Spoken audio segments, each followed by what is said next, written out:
बहुत बहुत स्वागत है आप सभी का।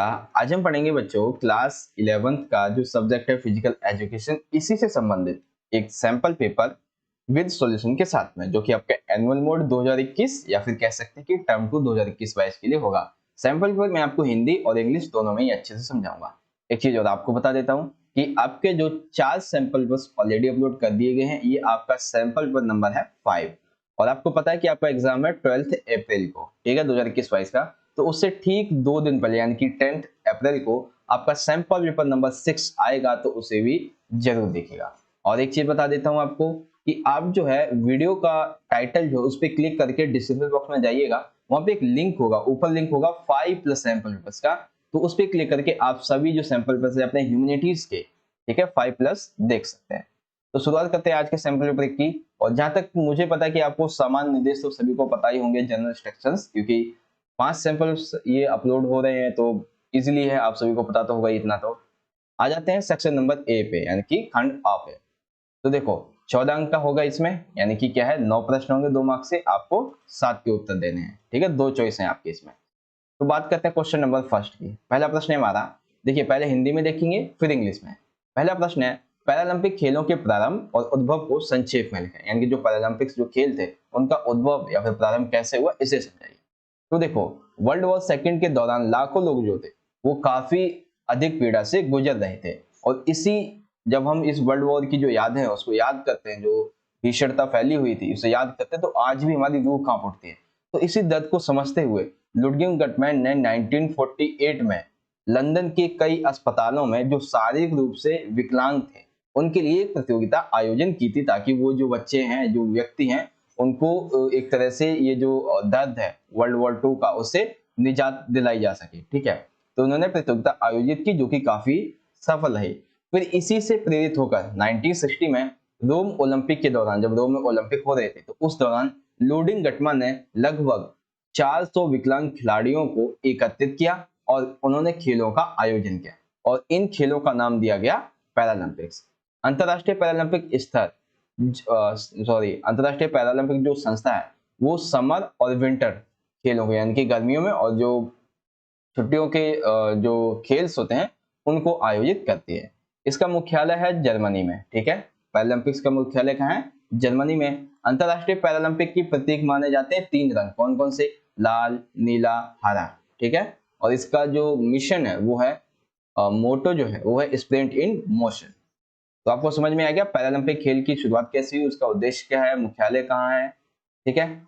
अब समझ लीजिए इसे इंग्लिश में। तो इंग्लिश में क्वेश्चन पूछेगा, right briefly about the origin and origin, यानी कि वही चीज है, ऑफ पैरालंपिक गेम्स, यानी कि पैरालंपिक्स गेम्स का ओरिजिन किस तरह से हुआ, उसमें आपको ब्रीफली यहाँ पे लिखना है। तो देखिए मैंने सारे पॉइंट्स यहाँ पे इजीली लिखे हुए हैं, आप इसे इजीली पढ़ सकते हैं। चलिए आगे बढ़ जाते हैं क्वेश्चन नंबर सेकंड की तरफ। सेकंड क्वेश्चन देख सकते हैं, ध्यान का खेलों में क्या योगदान है, यानी कि यदि आप अपना ध्यान केंद्रित करते हैं खेलों में तो आपको इससे क्या महत्व होता है, ठीक है। तो देखो कई कई सारे इसके महत्व होते हैं। सबसे पहला कि अगर आपका जो ध्यान है वो खेलों में रहेगा तो सिंपल सी बात है, ध्यान लगाने से आपकी एकाग्रता बढ़ती है। दूसरा, ध्यान लगाने से आप जो है वो अपने गुस्से पर भी काबू पा सकते हैं। और ध्यान जब आप लगाते हैं या आप जब एकाग्र होते हैं तो आपका मन और शरीर जो है उसे एक तरह से कह सकते हैं आराम मिलता है, ठीक है। ध्यान लगाने से हमारा जो तंत्रिका तंत्र होता है, यानी कि हमारा जो बॉडी का एक तंत्र होता है, उसे क्या होता है, इससे आराम मिलता है। साथ ही साथ जो तनाव होता है वो हमारे मस्तिष्क से दूर रहता है। ध्यान लगाने से तंत्रिका तंत्र जो है इसकी कार्य क्षमता में भी सुधार आता है। तो ध्यान का जो खेलों में महत्व है वो कुछ इस तरह से आप यहाँ पे लिख देंगे, ठीक है। बहुत ही सिंपल सा प्रश्न है। दूसरा है, मतलब इंग्लिश में, what is contribution of meditation to sports, ठीक है। तो सबसे पहले increase concentration, we can control our anger, meditation relax the mind and body. तो ये सारी चीजें जो वो आप यहाँ पे इजीली लिख देंगे। सेकंड क्वेश्चन समझ में आ गया, हिंदी और इंग्लिश में भी। आ जाइए क्वेश्चन नंबर थर्ड पे। थर्ड में है, रिवर राफ्टिंग करते समय सुरक्षा उपायों का वर्णन कीजिए, यानी कि जब आप रिवर राफ्टिंग करने के लिए जाते हैं तो आपको कौन कौन से सुरक्षा उपाय रखने चाहिए। तो देखो सबसे पहले तो आप कभी भी खुद अकेले ना जाए, किसी एक प्रशिक्षक जो होता है उसको साथ लेके जाए, ठीक है। और जो आपके साथ में जाने वाला होना चाहिए उसकी योग्यता अच्छी खासी होनी चाहिए, जिससे मतलब अगर आप डूब भी रहे तो वो आपको आके बचा सके, ऐसी योग्यता उसके पास होनी चाहिए। जीवन रक्षक जैकेट पहने और हेलमेट पहनना बिल्कुल भी ना भूलें। ठीक है। नदी को वर्गीकृत करने की उचित योग्यताएं होनी चाहिए, यानी कि जो नदी है उसमें कहाँ कहाँ पे जो है वो गहराई है, यानी कि अगर आप उसका अध्ययन करके जाते हैं, ठीक है, और कब लहर इसमें बढ़ जाती है कब कम होती है, इस चीज का आपको ज्ञान होना जरूरी है। ठीक है। जब भी आपको लगे कि सूरज ढलने वाला है, अंधेरा होने वाला है, तो आप राफ्टिंग बिल्कुल भी नहीं कीजिएगा। ठीक है बच्चों। उसके बाद है राफ्टिंग से पहले या फिर राफ्टिंग के दौरान आपको किसी मतलब जो तरल पदार्थ है, आपको सिर्फ और सिर्फ उनका ही सेवन करना है। ठीक है, तरल पदार्थों का। आपको कोई जो भारी खाना है या फिर बाहर का जो वैसा खाना होता है, चाउमीन समोसा वगैरह, ये आपको नहीं खाना है। ठीक है। तो रिवर राफ्टिंग करते समय हमें इन कुल 6 बातों का ध्यान रखना चाहिए। अब देखिए इसे इंग्लिश में, describe the safety measures while river rafting. ठीक है। तो सबसे पहले तो never go alone, must have the qualifications of good swimmer, wearing a life jacket and helmet, having proper abilities to classify a river, do not go rafting when it is dark। तो ये सारी चीजें जो है वो आप यहाँ पे इजीली लिख देंगे इंग्लिश में भी। समझ में आ गया आप सभी को। क्वेश्चन नंबर अब आ रहा थर्ड, रिवर राफ्टिंग करते समय कौन कौन से सुरक्षा के उपाय रखने चाहिए। आ जाइए क्वेश्चन नंबर 4 पे।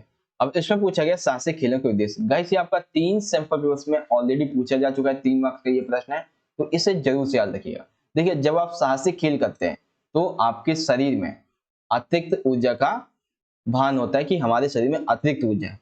तो क्या होता है कि जब भी आप साहसिक खेल करने के लिए जाते हैं तो आपको अपने शरीर में अतिरिक्त ऊर्जा, अतिरिक्त उत्साह जो है, एवं आपके अंदर एक सकारात्मकता जो विकास है वो देखने को मिलता है। साथ ही साथ इससे जो है वो आप अपना सर्वांगीण विकास कर सकते हैं जब आपको अपनी अतिरिक्त ऊर्जा का भान हो जाता है। दूसरा है, जब आप साहसिक क्रियाकलाप करते हैं तो ज्यादातर क्रियाकलाप क्या होते हैं, आउटडोर, यानी कि आपके घर से बाहर के होते हैं, जो कि जो प्रतिभागी होते हैं उन्हें प्रकृति के साथ, यानी कि इन्वायरमेंट है उसके साथ एक अटैच होने का सुअवसर प्रदान करते हैं। ठीक है। तो वो क्या करते हैं, प्रकृति के काफी नजदीक भी हो जाते हैं और इसी कारण वो प्रकृति का जो वातावरण उसे अनुभव भी कर पाते हैं। अब साहसिक क्रियाकलापों में सबसे जरूरी होता है एकाग्रता को विकसित करना। तो कोई भी साहसिक खेल बिना एकाग्रता को विकसित किए हुए नहीं किया जा सकता है। साहसिक खेलों में भाग लेकर एक व्यक्ति जो है, व्यक्ति में अनुभवों की श्रृंखला को आत्मसात करने की योग्यता है, यानी कि व्यक्ति जो है वो साहसिक खेलों के दौरान बहुत सारे अनुभवों को एक साथ आत्मसात करने की जो योग्यता है वो सीख जाता है। इसी प्रकार से व्यक्ति की जो ध्यान केंद्रित करने की योग्यता है वो भी बढ़ने लगती है, यानी कि जो एकाग्रता है, ध्यान करने की एकाग्रता, वो भी बढ़ने लगती है। तो आपको समझ में आ गया साहसिक खेलों के दौरान कौन कौन से उद्देश्य जो है वो होते हैं। तो साहसिक खेलों के उद्देश्य होते हैं प्रकृति के साथ जुड़ना, अतिरिक्त ऊर्जा का उचित उपयोग और एकाग्रता को विकसित करना, सिंपल सा। अब देखिए इंग्लिश में, right the objectives of adventure games. तो सबसे पहले है कनेक्टिंग विद नेचर्स, उसके बाद है proper use of access, developing concentration. समझ गए आप सभी यहाँ पे। ठीक है। आगे बढ़ जाते हैं क्वेश्चन नंबर 5 में बच्चों हमसे पूछा गया है बीटा ब्लॉक्स खेल प्रदर्शन में किस प्रकार से सहायक होता है। बीटा ब्लॉक जो है वो खेल में किस तरह से सहायक होता है। तो सबसे पहले तो है रक्तचाप दर में कमी कर देता है, साथ ही जो है वो हृदय की धड़कन, यानी कि मान लीजिए आपका जो ब्लड प्रेशर टाइप है, इस तरह से जो रक्तचाप है वो अगर बढ़ रहा है तो उसे नॉर्मल लगता है, और आपकी जो हृदय की धड़कन है, जो आप थक जाते हैं, ज्यादा भागते हैं, तो उससे भी नॉर्मल लगता है। हाथों की कपकपी को कम करता है, यानी कि जब आप खेल रहे होते हैं तो आपके जो हाथ होते हैं वो कांपने लगते हैं कभी कभी ज्यादा थकने की वजह से, तो उसे भी कम करता है। साथ ही साथ आपके मन में जो भी गलत विचार चल रहे होते हैं, दुश्चिंता चल रही है, तो उसे भी कम करता है। ध्यान केंद्रित करने में ये सहायक होता है। उसके बाद है बीटा ब्लॉक्स कुछ खेलों में, जैसे कि तीरंदाजी, शूटिंग, गोल्फ, इन 3 खेलों में, और भी कुछ होंगे एक दो, तो उसमें क्या है, ये प्रतिबंधित है क्योंकि इसमें आपको ध्यान, ये सारी चीजें अच्छे से लगानी पड़ती हैं। ठीक है। तो बीटा ब्लॉक्स खेल प्रदर्शन में इस तरह से सहायक होता है। अब देखिए इसे इंग्लिश में, तो लिखेंगे how beta blockers help with sports performance, तो decrease blood pressure rate and slow down the heart rate, it also reduce hand tremors, उसके बाद एंजाइटी एंड रिड्यूस्ड, तो ये सारी चीजें हेल्प्स टू फोकस। तो इस तरह से जो है वो आप बीटा ब्लॉक्स के जो परफॉर्मेंस है ऑन द स्पोर्ट्स ये आप लिख देंगे। अब आ जाता है क्वेश्चन नंबर 6। इसमें देखिए बहुत अच्छा यहाँ पे चीजें आपको बताई गई हैं। खेल मनोविज्ञान के महत्व को स्पष्ट कीजिए।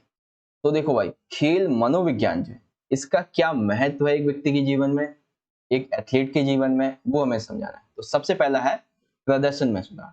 तो खेल मनोविज्ञान जो है वो एथलीट के लिए या फिर खिलाड़ी के लिए उनको अपना सर्वश्रेष्ठ प्रदर्शन करने के लिए उसमें आत्मविश्वास लेके आता है। ठीक है, साथ ही साथ यदि किसी व्यक्ति को खेल मनोविज्ञान का ज्ञान है तो खेल का जो एक वैज्ञानिक तरीका होता है उसे अपने व्यवहार में ला सकता है, उससे उसका प्रदर्शन भी बढ़ेगा और उसका व्यक्तित्व जो है उसमें भी अच्छा सुधार आएगा। दूसरा, प्रेरणा और प्रतिक्रिया। यदि एथलीट को उचित प्रेरणा मिले, उचित प्रक्रिया मिले तो उसका प्रदर्शन बढ़ सकता है। ठीक है, ये खिलाड़ियों को परामर्श देती है। खेल मनोविज्ञान जो है, अगर यदि उसका ज्ञान है किसी व्यक्ति को और वो एथलीट को समझाता है कि हमें ऐसे करना चाहिए, तो यह खिलाड़ियों को परामर्श भी देती है कि वह प्रदर्शन में सुधार किस तरह से ला सकता है। ठीक है, उन निर्देशों का पालन करता है। उसके बाद है कि अच्छे खिलाड़ी जो होते हैं उनके चुनाव में सहायक। खेल मनोविज्ञान के जो प्रशिक्षक होते हैं वो इस खेल मनोविज्ञान का ज्ञान लेके अच्छे खिलाड़ियों के चुनाव में मदद करता है। क्यों? क्योंकि इस ज्ञान के द्वारा जो ये प्रशिक्षक होते हैं, जो टीचर्स होते हैं, वो खिलाड़ियों के व्यवहार को, ठीक है, उनके अच्छे तरीकों को प्रशिक्षित करने में मदद करता है। ठीक है, तो आपको समझ में आ गया खेल मनोविज्ञान के महत्व क्या क्या है। प्रदर्शन में सुधार, प्रेरणा और प्रतिक्रिया, अच्छे खिलाड़ियों के चयन में सहायक। अब आ जाता है इंग्लिश में। तो इंग्लिश में क्वेश्चन पूछेगा, explain the importance of sports psychology. तो सबसे पहले क्या है? Improving performance. बी क्या है? Motivating and feedback. And C, helpful in selecting good players. Simple सा। ठीक है, समझ में आ गया आप सभी को? चलिए अब देखते हैं क्वेश्चन नंबर 7 में खेलों में निषिद्ध पदार्थों के दुष्प्रभाव क्या है। यानी कि जो खेलों में निषिद्ध पदार्थ जैसे कि बीटा ब्लॉक्स भी है, तो मतलब बीटा ब्लॉक्स है, उत्तेजक है, नार्कोटिक्स है, ड्यूरेटिक्स है, ये सारी चीजें जो है वो और क्या कहते हैं, निषेध है। तो इसके क्या क्या दुष्प्रभाव पड़ सकते हैं अगर आप इसका यूज करते हो? तो देखो, सबसे पहला दुष्प्रभाव पड़ेगा कि हमारी जो हार्ट बीट है और जो ब्लड प्रेशर है, ठीक है, हार्ट बीट एंड जो बीपी हमारी वो बढ़ जाएगी। लड़कियों में मासिक धर्म में अनियमितता आ सकती है, साथ ही साथ लड़कों में सेक्स संबंधी जो समस्याएं हैं वो आ सकती हैं। व्यक्ति के अंदर शारीरिक एवं मानसिक दोनों प्रकार की जो कमजोरी है वो भी देखने को मिल सकती है। फोर्थ है स्ट्रोक, साइकोसिस, ऐसी कई सारी जटिलताएं जो मृत्यु मतलब कि बीमारियां होती हैं, ये हो सकती है जिससे व्यक्ति की मृत्यु भी हो सकती है। पुरुषों में समय से पहले गंजापन भी आ सकता है। ठीक है, व्यक्ति के अंदर मानसिक तनाव, मानसिक अवसाद और अधिक गुस्से जैसी ये सारी जो प्रॉब्लम्स है वो उसे फेस करनी पड़ सकती हैं यदि वो खेलों में निषिद्ध जो पदार्थ है उनका उपयोग करते हैं। ठीक है, चलिए क्वेश्चन नंबर 7 देखिए, मतलब इंग्लिश में, what are the side effects of sports prohibited substances. तो सम सिंपल सा, increase heart rate and blood pressure. ठीक है, physical and mental weakness, permanent blindness is mean, stress, depression, excessive anger, ये सारी चीजें जो वो आप यहाँ पे इजीली से एक्सप्लेन कर देंगे। एक्सप्लेन क्या करना है आपको, पॉइंट टू पॉइंट आंसर लिखना है इसमें। ठीक है, आ जाते हैं क्वेश्चन नंबर 8 पे। 8 में है योग का खेलों में क्या योगदान है। अब देखिए, अभी हमने क्या देखा था, ध्यान का खेलों में क्या योगदान, अब है योग का खेलों में क्या योगदान है। तो देखो, योग में क्या होता है कि व्यक्ति का शारीरिक व मानसिक व्यायाम इसमें होते हैं जिनमें हमारे शरीर को लाभ होता है। ठीक है, अब देखो इसके लाभ, सिंपल सा, योग के द्वारा हमारे शरीर के ढांचे में सुधार आता है और हमारा शरीर तंदुरुस्त और मजबूत बनता है। योग की वजह से हमारे हृदय में, हमारे फेफड़ों की जो कार्य क्षमता होती है, ठीक है, जो वर्क एक्सपीरियंस होता है उसमें इंक्रीज होता है, वो उसमें वृद्धि होती है। नियमित अभ्यास से हमारा शरीर जो है उसमें किसी भी प्रकार की बीमारी भी नहीं होगी। शरीर की हमारी शक्ति बढ़ती है, चपलता बढ़ती है, लोच और समन्वय इन सभी को बढ़ाता है। हमारे शरीर को यदि थकान महसूस हो रही होती है तो उसे खत्म करता है। साथ ही साथ हमारी जो ध्यान केंद्रित और स्मरण करने की जो शक्ति है उसे भी और अच्छा बनाता है। तो ये सिंपल सा क्वेश्चन तो सभी को ही आना चाहिए कि खेलों में योग का क्या योगदान है। आ जाते इंग्लिश में। इंग्लिश में कुछ क्वेश्चन पूछेगा, what is the contribution of yoga to sports. तो सबसे पहले तो yoga consist of physical and mental exercise which benefits our body। तो लिख देंगे, improving the physical structure through yoga our body can remain healthy, increase in heart and lung function with regular practice the body remains disease free, helpful in relieving fatigue, increase in memory power। ये जो है वो आप लिख देंगे किसमें, contribution of yoga to sports. समझ में आ गया आप सभी को क्वेश्चन नंबर 8 हिंदी में भी और यहाँ पे इंग्लिश में भी। सबसे आखिरी प्रश्न की बात करते हैं, क्वेश्चन नंबर 9 की। 9 में पूछा गया, खेल प्रशिक्षण की अवधारणा की विवेचना कीजिए। तो देखो खेल प्रशिक्षण, सबसे पहले तो प्रशिक्षण विधियां जो होती है वो खेल प्रदर्शन को सुधारने के वैज्ञानिक तरीके को और उस तरीके को हम एक क्रम के अनुसार कैसे अपने जो एथलीट है वो अपने खेल प्रदर्शन में कैसे सुधार कर सकते हैं ये बताता है। साथ ही साथ नॉर्मल लैंग्वेज में अगर हम कहें तो खेल कूद में सामान्य और विशेष क्षमता बढ़ाने की विधियों को खेल प्रशिक्षण कहते हैं। खेल प्रशिक्षण शारीरिक अभ्यास के माध्यम से एक खिलाड़ी की शारीरिक, तकनीकी, बौद्धिक और मनोविज्ञान और नैतिक तैयारी होती है।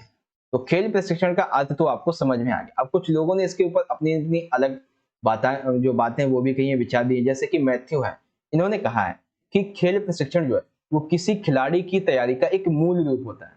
दूसरा है मार्टिन, ये कहते हैं कि लक्ष्यों की प्राप्ति की एक नियंत्रित और योजनाबद्ध प्रक्रिया होती है जिसमें मांसपेशी प्रदर्शन और उसके व्यवहार में परिवर्तन, संतोष और तरीके, इन सभी का संगठन होता है। तो आपको समझ में आएगा खेल प्रशिक्षण की अवधारणा क्या है। तो इंग्लिश में पूछेगा describe the concept of sport training, तो सबसे पहले लिखेंगे meaning of sport training, then लिखेंगे हम according to Matthew and according to Martin. तो इस तरह से हमारा क्वेश्चन नंबर 8, 9 यहाँ पे कंप्लीट हो गया। सेक्शन ए जो है, ठीक है, सेक्शन आर जो है वो हमारा कंप्लीट हो गया।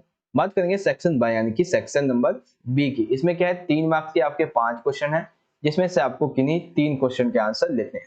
ठीक है, चलिए देखते हैं किस तरह से लिखेंगे। तो एक सेकेंड, हाँ देखो, पहला प्रश्न है विशेष आवश्यकता वाले बच्चों यानी कि क्वेश्चन नंबर 10 है, विशेष आवश्यकता वाले बच्चों के लिए एक व्यावसायिक चिकित्सक, इसकी भूमिका क्या होगी। तो देखो व्यावसायिक चिकित्सक कौन होता है, जो एक बच्चे को उसके खेलने के लिए, उसके घर से स्कूल तक आने जाने के लिए एक अच्छा माहौल जो है वो प्रदान करता है, उसे कहते हैं। तो सबसे पहले तो वो बच्चे को क्या करता है, आत्मनिर्भर बनाता है। तो व्यावसायिक चिकित्सक जो है वो ऐसे बच्चों को आत्मनिर्भर बनाने में सहायक सिद्ध होता है, जैसे कि वो खाना स्वयं खा सके, अपना कपड़े पहन सके, नहा सके, इन सभी क्रियाओं को करवाने में मदद करता है। खेल खेलने में सहायक होता है, वो बच्चों की गति, रंग, इन सभी में परिवर्तन करके, ठीक है, क्या कर सकता है वो, मतलब कि देखो जो विशेष आवश्यकता वाले बच्चे हैं उनके जो खिलौनों के आकार है, उनके खिलौने की गति जो है, उनके खिलौनों के रंग जो है उसके अकॉर्डिंग चेंज करके उन्हें खेलने के लिए और अच्छा बना सकता है। विद्यालय की क्रियाओं में सहायक यानी कि एक व्यावसायिक चिकित्सक जो है वो एक बच्चे को निरंतर विद्यालय जाने के लिए प्रेरित करता है। साथ ही साथ उस व्यक्ति के लिए, उस बच्चे के लिए उसके अनुसार मेज, कुर्सी, लिखने की सामग्री, इन सभी में बदलाव करने का सुझाव भी देता है। ठीक है, उसके बाद सबसे आखिरी है रहन सहन के वातावरण में बदलाव। तो एक व्यावसायिक चिकित्सक के रूप में घर, विद्यालय एवं खेल मैदान की जो क्रियाएं हैं उनको करने के लिए उस एक ऐसा वातावरण प्रस्तुत करता है उस बच्चे के लिए ताकि उसका खेल में मन लगा रहे और वो शारीरिक रूप से जिस चीज को भी फेस कर रहा है उसे उस चीज का आभास ना हो। ठीक है, एक तरह से गिल्टी फील नहीं होना चाहिए। तो समझ में आ गया आप सभी को क्वेश्चन नंबर 10 हिंदी में। अब समझ लीजिए इसे इंग्लिश में। तो इंग्लिश में देखिए यहाँ पे लिखा हुआ है, एक सेकेंड, हाँ, describe the role of occupational therapist for children with special needs. तो सबसे पहले क्या करता है, सेल्फ केयर बनाता है, helpful in playing games, helpful school activities, then last change living environment. उसके बाद देखिए क्वेश्चन नंबर 11, बहुत ही छोटा सा प्रश्न है, आसन का वर्गीकरण कीजिए। बेसिकली ये क्वेश्चन आपका 2 मार्क्स में बहुत बार पूछा गया लेकिन इस बार 3 मार्क्स में पूछा गया है, तो याद रखिएगा। ठीक है, तो देखिए ध्यानात्मक आसन यानी कि आसन का वर्गीकरण करेंगे तो 3 तरह के आसन होते हैं, एक है ध्यानात्मक, दूसरा है विश्लेषणात्मक और एक है संवर्धनात्मक। तो सबसे पहले हम ध्यान की बात करेंगे। तो ध्यान करने से क्या होता है, ध्यान करने से व्यक्ति के ध्यान करने की शक्ति भी बढ़ती है, जैसे कि पद्मासन, सिद्धासन और गौमुखासन। और जब भी आप ध्यान करने से संबंधित ये आसन करें तो हमेशा आपको एक शांत वातावरण में होकर करना है। फिर आ जाता है विश्रामात्मक आसन। ये क्या होता है, ये हमारे शरीर को और मानसिक जो हमारी थकावट होती है उससे दूर करता है। ठीक है, और हमारे शरीर को पूर्ण विश्राम भी मिलता है। कौन कौन से आसन है, शंशासन है, श्वासन है, मकरासन है। ठीक है, थर्ड आ जाता है संवर्धनात्मक आसन। ये क्या होते हैं, ये हमारे शरीर के लिए काफी लाभदायक होते हैं। ये हमारे लिए प्राणायाम, प्रत्याहार, धारणा के संबंधी होते हैं, जैसे कि सिंहासन हो गया, हालासन, मयूरासन। तो आपको समझ में आ गया आसन का वर्गीकरण आप किस तरह से कर सकते हैं, ध्यानात्मक, विश्राम और संवर्धनात्मक।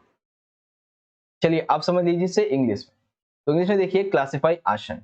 तो सबसे पहले तो मेडिटेशन पोस्चर, रिलैक्सेशन पोस्चर कह सकते हैं, या रिलैक्सेशन आसन कह सकते हैं, एंड प्रमोशनल आसन। तो क्वेश्चन नंबर 11 हिंदी और इंग्लिश में। ठीक है, हिंदी, देन नीचे है ये यहाँ पे इंग्लिश। आई होप समझ गए होंगे। अब आ जाइए क्वेश्चन नंबर 12 पे। इसमें पूछा गया है सर्फिंग के हेतु आवश्यक सुरक्षा उपायों का वर्णन कीजिए, यानी कि जब आप सर्फिंग करने के लिए जाते हैं तो आपको वहां जाने से पहले किन किन चीजों का सुरक्षा के ऐसे कौन कौन से उपाय हैं जिनको आपको याद रखना चाहिए। तो चलिए स्टार्ट करते हैं। तो देखो, सबसे पहले तो हमें क्या करना है, जब भी आप सर्फिंग करने के लिए जाते हैं तो सबसे पहली चीज कि हमेशा उन जगह पर सर्फिंग करनी चाहिए जो कि लाइफ गार्ड के द्वारा जांचे जा चुकी। लाल व पीले झंडों के बीच में ही सर्फिंग करनी चाहिए। साथ ही साथ हमेशा एक साथी के साथ ही जाएं या फिर किसी निर्देशन के तैरे में ही, मतलब निर्देशन जो है उसी के निर्देश में ही तैरें, ठीक है, यानी कि स्विमिंग करें। चिन्हों को पूर्ण रूप से पढ़ें और उनका पालन करें। साथ ही साथ खाना खाने के बाद कभी स्विम ना करें, क्योंकि इससे हमारे शरीर को एक मतलब हमारे शरीर में अधिक ऑक्सीजन की आवश्यकता पड़ती है और जब आप स्विमिंग करने के लिए जाते हैं तो उसमें ऑक्सीजन आपको और चाहिए होती है। अल्कोहल या फिर भी किसी भी प्रकार का जो ड्रग है या फिर और कोई जो मतलब जो भारी खाना है उसको खाने के बाद आप कभी भी तैराकी नहीं करें। अगर आपको पानी में कोई दिक्कत हो या फिर आपको डर लगता है तो आपको घबराना नहीं है। अपनी सहायता के लिए अपना हाथ जो है वो ऊपर उठाएं और पानी की सतह पर तैरें व सहायता के लिए प्रतीक्षा करें। आपका जो प्रशिक्षक होगा, यानी कि जो टीचर होगा, आपका लाइफ गार्ड जो होगा, वो आपको बचा लेगा आगे, ठीक है। तो सर्फिंग के हेतु आपको इन कुछ जो सुरक्षा उपाय हैं इनका आपको ध्यान रखना है। क्वेश्चन नंबर 12 समझ में आ गया। आ जाइए अब इसको इंग्लिश में समझते हैं। तो describe the safety measures required for surfing. तो सर्फिंग के लिए जो मेजर्स है, सेफ्टी मेजर्स रिक्वायर्ड है, वो हमें समझाइए। तो वो यहाँ पे देख सकते हैं, मैंने लिखे हुए हैं सारे, ठीक है। अब आ जाइए हाँ देखो, किशोर मतलब 13 है, किशोर अवस्था की किन्हीं दो विकासात्मक विशेषताओं की, ठीक है। ऐसी कौन कौन सी दो, किसी भी दो विकासात्मक जो विशेषताएं हैं उसको आपको समझाना है। तो हम समझाएंगे यहाँ पे देखो, एक समझाएंगे हम शारीरिक विशेषता को, ठीक है, एक समझाएंगे मानसिक को। तो शारीरिक सबसे पहले देखते हैं। इस अवस्था में ऊंचाई, वजन और हड्डियों में वृद्धि जो है वो लगभग पूरी हो जाती है। धैर्य जो है वो काफी हद तक विकसित हो जाता है। मांसपेशियों में जो समन्वय होता है वो चरम सीमा तक पहुंच जाता है। लड़कियों में मासिक धर्म तथा लड़कों में स्वप्न दोष शुरू हो जाता है। तो किशोर अवस्था की ये है कुछ मुख्य विशेषताएं, ठीक है, जो शारीरिक है। अब आ जाती है मानसिक। तो किशोरों में शारीरिक तथा मानसिक वृद्धि साथ साथ हो रही होती है। इस अवस्था में जो व्यक्ति है, जो किशोर है, उसमें आलोचना करने की योग्यता आ जाती है। वो किसी भी चीज की आलोचना कर सकता है, साथ ही साथ एक अच्छा निर्णय भी ले सकता है और नए नए विचार और आदर्शों को जोड़ने की जो योग्यता है उसे विकसित कर लेता है। और इस अवस्था में उस व्यक्ति में जो मानसिक तनाव है, जो कुंठा है, जो चिंता है, वो बढ़ने लगती है एवं उनकी जो आकांक्षा है वो उच्च होने लग जाती है, ठीक है। वो खुद को महत्व तो समझने लगते हैं। कभी कभी उनका व्यवहार जो है वो आक्रामक भी हो जाता है। तो किशोरों की दो विकासात्मक विशेषताएं हमने आपको बता दी, एक शारीरिक और एक मानसिक, ठीक है। समझ में आ गया आप सभी को क्वेश्चन नंबर 13। चलिए आप समझ लीजिए इसे इंग्लिश में। तो इंग्लिश में पूछेगा describe any two development feature of adolescence. तो सबसे पहले फिजिकल, देन उसके बाद मेंटल। तो फिजिकल में क्या क्या पॉइंट्स लिखेंगे, उसके बाद जो मेंटल स्ट्रेंथ है उसके बारे में आप ये पॉइंट्स यहाँ पे लिख देंगे।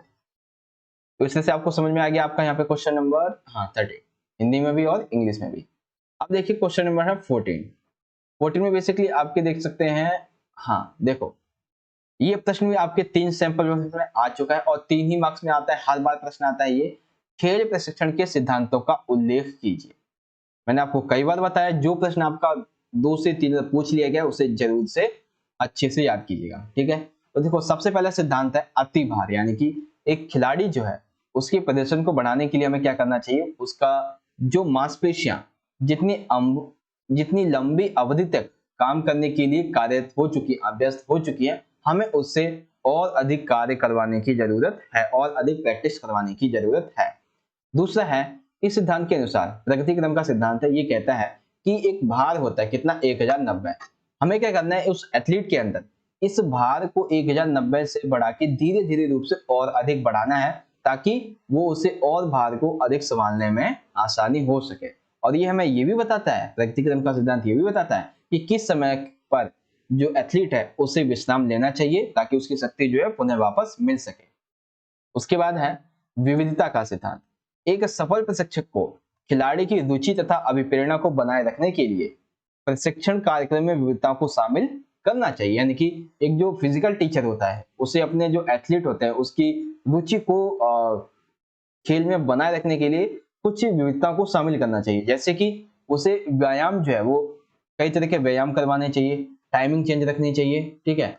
पर्यावरण में उसका बदलाव किया जाना चाहिए कि आज हम यहाँ पे खेल रहे हैं, कल वहां पे खेलेंगे। तो इससे क्या होगा, उस बच्चे का जो एथलीट है उसका खेल में मन लगा रहेगा। उसके बाद है निरंतरता का नियम। ये बहुत इंपॉर्टेंट है। इस सिद्धांत के अनुसार जो प्रशिक्षण की एक निरंतरता प्रक्रिया वो होनी चाहिए, इसमें अवकाश नहीं होना चाहिए। जब भी आप 2 सत्र, यानी कि मान लीजिए आप एक सत्र ले रहे हैं 1 से 3 का, तो अगला सत्र ऐसा नहीं आप 7 से 8 लेंगे, नहीं, अगला सत्र आपको मिनिमम 4 से 6 का लेना है। इस तरह से आपको करना है, यानी कि ज्यादा से ज्यादा आधे से 1 घंटे का आप गैप ले सकते हैं, ठीक है। तो ये आपको समझ में आ गया कौन कौन से नियम है खेल प्रशिक्षण के सिद्धांत: अतिभार, प्रगति क्रम, विविधता और निरंतरता। अब समझ लीजिए इसे यहाँ पे इंग्लिश में। तो इसे पूछेगा state the principles of sports training. तो सबसे पहले principle of overload, progression principle, principle of variety, the last law of continuity. तो अब यहाँ पे हमारा जो है क्वेश्चन कंप्लीट हो गया है। सेक्शन नंबर हमारा जो बी था, सबसे आखिरी आता है हमारा सेक्शन नंबर सी। अब सेक्शन नंबर सी में हमारे जो है वो 4 मार्क्स के 4 क्वेश्चन होंगे, बट हमें 3 को करना है, ठीक है। तो चलो शुरू करते हैं सेक्शन नंबर सी का सबसे पहला प्रश्न। देखिए सबसे पहला प्रश्न यहाँ पे पूछा गया है, हाँ, यानी कि क्वेश्चन नंबर 15 है, रूपांतरित शारीरिक शिक्षा को प्रभावी बनाने के लिए किन किन सिद्धांतों का पालन करना आवश्यक है। तो देखो सबसे पहले एक भूमिका लिखेंगे कि रूपांतरित शारीरिक शिक्षा जो है वो दिव्यांग बच्चों को व्यक्तिगत रूप से सुरक्षित भी बनाती है, दिव्यांग बच्चों को संतुष्टिदायक भी बनाती है, और उनकी जो शारीरिक क्रियाओं से संबंधित जो एक असफल अनुभव होता है उसको सफल अनुभव प्रदान करती है। अब देखो कौन कौन से सिद्धांत हैं इसको अपनाने के। तो यहाँ पे देख सकते हैं सबसे पहला सिद्धांत क्या है, सबसे पहला है चिकित्सा परीक्षण।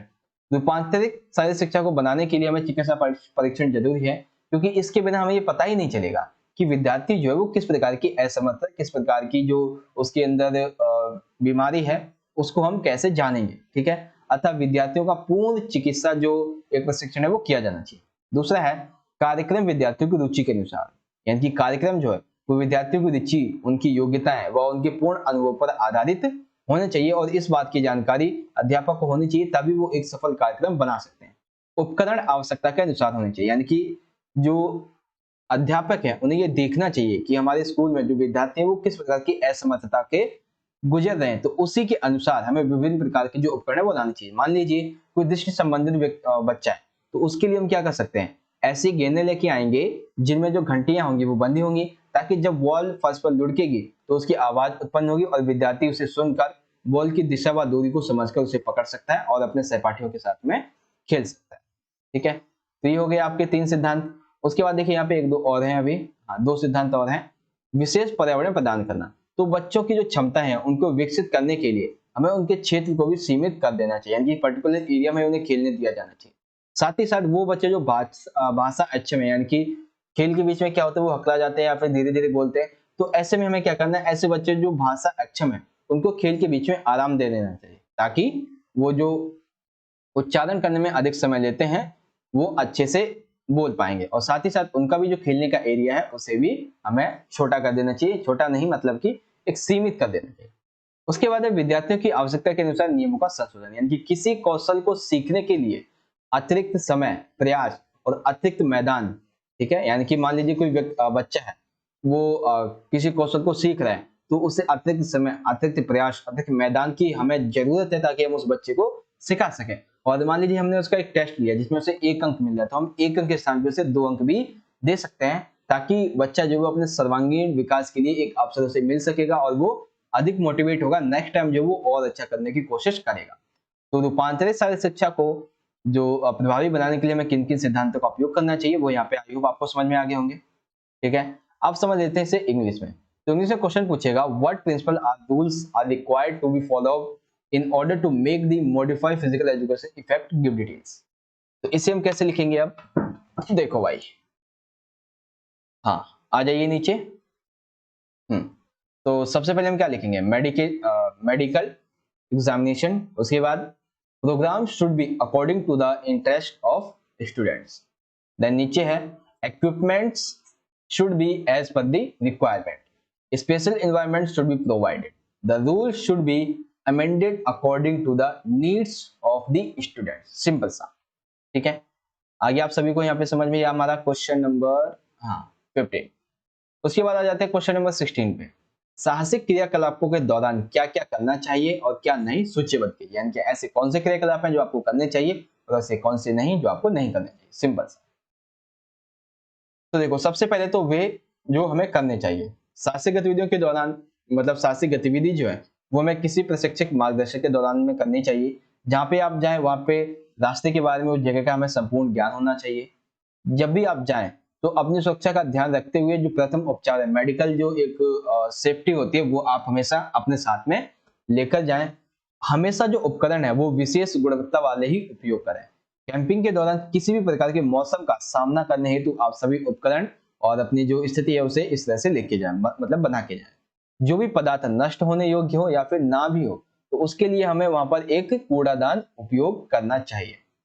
कैंप साइट पर कब हमेशा जो है वो साफ सफाई का ध्यान रखना चाहिए। और कैंपिंग के दौरान जंगल और पहाड़ों में आग लग सकती है तो उस आग से हमेशा आपको सावधान रहना चाहिए। तो साहसिक क्रियाकलापों के दौरान हमें जो है ये सारी बातें ध्यान में रखनी चाहिए।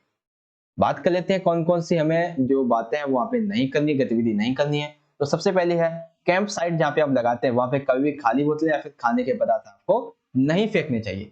नदियों में या फिर तालाबों में आपको ना तो कपड़े धोने हैं ना ही तो बर्तन धोने हैं। पहाड़ों पे आपको टॉफी के wrapper, aluminium foil, plastic can ये सभी आपको नहीं फेंकनी है। साथ ही साथ नदी के किनारे शौचालय का उपयोग नहीं करना। इस्तेमाल किए हुए जो रेनकोट होते हैं, जो कपड़े होते हैं, उन्हें आप कैंप साइट पे या फिर पहाड़ों पे ना ही छोड़ें, उन्हें वापस अपने घर लेकर आए। कैंपिंग क्षेत्र के आसपास जो पेड़ हैं उन्हें आप बिल्कुल भी नहीं काटें। पीने के पानी के लिए जो नदी व नहरें हैं इन सभी को आप प्रदूषित ना करें। ध्वनि प्रदूषण से जीव जंतु को परेशानी हो सकती है, वो आपको मार भी सकते हैं। तो हमेशा जो है वो ध्वनि प्रदूषण बिल्कुल भी ना करें जब भी आप अपना साहसिक क्रियाकलाप कुछ भी करने के लिए जाते हैं। तो अब आपको यहाँ पे समझ में आ गया साहसिक क्रियाकलापों के दौरान में क्या क्या नहीं करना चाहिए और क्या क्या करना चाहिए वो यहाँ पे है, नहीं करना चाहिए वो यहाँ पे। अब देखिए इंग्लिश में, तो इंग्लिश में क्वेश्चन होगा list the does and does not during adventure activities. तो सबसे पहले जो टू बी डन है एंड जो नॉट टू बी डन है उसको हम करेंगे, ठीक है। तो डन वाले ये है एंड नॉट डन वाले नीचे है। तो समझ में आ गया सभी को यहाँ पे हमारा क्वेश्चन नंबर 16। अभी आपके 3 क्वेश्चंस यहाँ पे और बचते हैं, ठीक है। तो 17 आपको समझ में आएगा। वीडियो अराउंड जब हमारी कितना होगी देखने एक बार, 33 मिनट्स की हो चुकी है अराउंड। तो क्वेश्चन नंबर 17 है किशोर अवस्था की समस्याओं का विस्तार पूर्वक वर्णन कीजिए, यानी कि ऐसी कौन कौन सी समस्याएं जो किशोरों को सामना करनी पड़ती है। तो देखो भाई बहुत सारी समस्याएं हैं, इसको मैं एक तरह से कह सकते हैं यहाँ पे अब आपको बिल्कुल भी एक्सप्लेन करने वाला नहीं हूँ। क्यों? क्योंकि ये क्वेश्चंस आपके बहुत बार आ चुके हैं। मैं सिंपल सा आपको आंसर बता दूंगा। सबसे पहले ये है कि आक्रामक व्यवहार हो जाता है, यानी कि वो चिड़चिड़े होने शुरू हो जाते हैं, ठीक है। हमेशा अपने आप को एक नायक बनने की बात करते हैं। सामंजस्य और स्थिरता में कमी, यानी कि वो जो बच्चे हैं किशोर अवस्था में उनके उनके दिमाग में, मस्तिष्क में सामंजस्य करने में कमी आती है, स्थिरता में कमी आ जाती है। इसी वजह से वो अपनी जो समस्याएं हैं उनसे समझौता नहीं करना चाहते हैं। ऐसी स्थिति में आ जाते हैं कि परिवार में वो किसी भी व्यक्ति से सही से बातचीत तक नहीं करते हैं, ठीक है। वे घर में एक स्वतंत्र वातावरण में हो जाते हैं। महत्व की अनुभूति, एक किशोर जो होता है वो ये सोचने लगता है कि उसे महत्व मिलना चाहिए, ठीक है, जो कि उसे नहीं मिलता है। और माता पिता भी जो है वो उसे गंभीरता से नहीं लेते हैं। ये एक अहम समस्या है। कैरियर चयन की समस्या, किशोरों के लिए कैरियर जो है वो माता पिता के द्वारा चयन किया जाता है, क्योंकि उन्हें लगता है कि किशोर अभी इस बारे में परिपक्व नहीं है। तो वो अपने फैसले जो किशोर है वो स्वयं चयन करना चाहता है, ठीक है। इससे उसके परिवार, उससे उसके जो व्यवहार है उसमें बड़ा परिवर्तन आता है। शारीरिक समस्याएं, लड़के और लड़कियों में उनके बाहरी और जो आंतरिक परिवर्तन होते हैं इसकी वजह से कई अनावश्यक जो चिंताएं हैं वो उत्पन्न हो जाती हैं, जो कि होनी नहीं चाहिए, क्योंकि लड़के और लड़कियों में जो शारीरिक परिवर्तन है वो एक अवस्था के बाद में होने ही लगते हैं। सिंपल सा, ठीक है। तो अब आपको समझ में आ गया यहाँ पे किशोरों की समस्या कौन कौन सी है, सिंपल सा। उसके बाद देख लीजिए इसे इंग्लिश में। तो इंग्लिश में क्वेश्चन है describe the details of problems of adolescent. तो सबसे पहले problem of aggressive behaviour, lack of coherence and stability, feeling of importance, then career selection problem and the last physical problem, ठीक है। तो ये चीज अब आपको यहाँ पे समझ में आ गई है। Question number 17 complete. आ जाइए क्वेश्चन नंबर 18 पे। 18 में हमसे पूछा गया है खेल कूद क्षेत्र में प्रतिबंधित विधियों का उल्लेख कीजिए।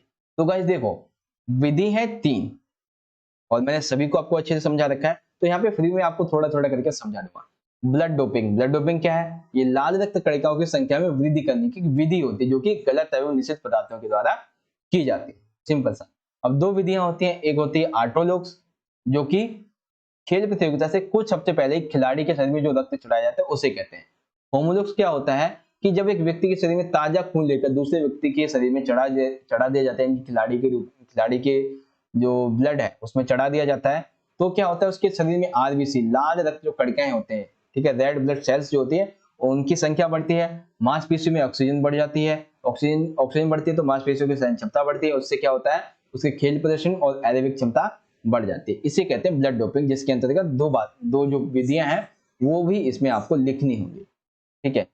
और देखिए फिर यहाँ पे 2 पॉइंट और है, एक है जीन डोपिंग और एक है रासायनिक भौतिक जोड़तोड़। तो जीन डोपिंग क्या होता है? ये खिलाड़ी के शरीर के खेल के प्रदर्शन को बढ़ाने के लिए कोशिकाएं जो होती है हमारी या फिर जो हमारी जीन्स होती है उसका एक जोड़ तोड़ है। क्या है मतलब इसका? एक तरह से कह सकते हैं कि जीव थेरेपी जो होती है इसके द्वारा एक व्यक्ति के एथलीट के शरीर में मांसपेशी व अस्थियों की संरचना में वृद्धि करता है, और जब ये वृद्धि करता है तो ये मांसपेशियां, कंडराओं व लिगामेंट, ये सभी जो चीजें हैं लिगामेंटस, ये क्या करते हैं हमारे शरीर में लगने वाली जो चोट है उसको और तेजी से सही करने में सहायक सिद्ध होती है। उसके बाद है रासायनिक व भौतिक जोड़-तोड़, यानी कि डोपिंग नियंत्रण के दौरान सैंपल के साथ जब डोपिंग नियंत्रण हो रहा उस दौरान यदि सैंपल के साथ में आप छेड़छाड़ करते हैं तो ये गलत है, या फिर दौरान या फिर खेल प्रतियोगिता के बाद भी आप इसमें सैंपल के साथ में कोई छेड़छाड़ नहीं कर सकते। तो खेल कूद में प्रतिबंधित विधियां हैं ये थी, ठीक है। इंग्लिश में क्वेश्चन कुछ इसी तरह से पूछेगा, mention the prohibited laws in the field sport. तो सबसे पहले ब्लड डोपिंग, ऑटोलॉग्स और होमोलॉग्स। उसके बाद आ जाता है नीचे gene doping and chemical and physical manipulation, ठीक है। तो समझ आ गया आप सभी को यहाँ पे ये चीज, ठीक है। तो इस तरह से हमारा जो क्वेश्चन पेपर था वो यहाँ पे कंप्लीट हो जाता है, हिंदी में भी और इंग्लिश में भी आपको अच्छे से समझा दिया गया। चलिए मैं आपको क्या करता हूँ, एक बार दोबारा से सारी चीजें दिखा देता हूँ।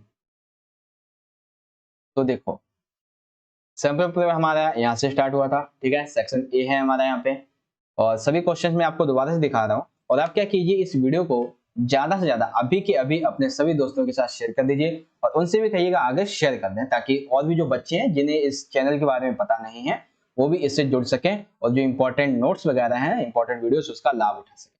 गाइस वीडियो अच्छी लगी हो तो जरूर शेयर कीजिएगा सभी दोस्तों के साथ, और अगर आपने अभी तक हमारे चैनल को सब्सक्राइब नहीं किया है तो कर लीजिएगा, क्योंकि आपको ऐसे ही और भी इंपॉर्टेंट वीडियोस हमारे चैनल पे मिलने वाली हैं। मिलेंगे आपसे अगली वीडियो में, तब तक के लिए आप पढ़ते रहें, अपना ख्याल रखें, धन्यवाद, जय हिंद, वंदे मातरम।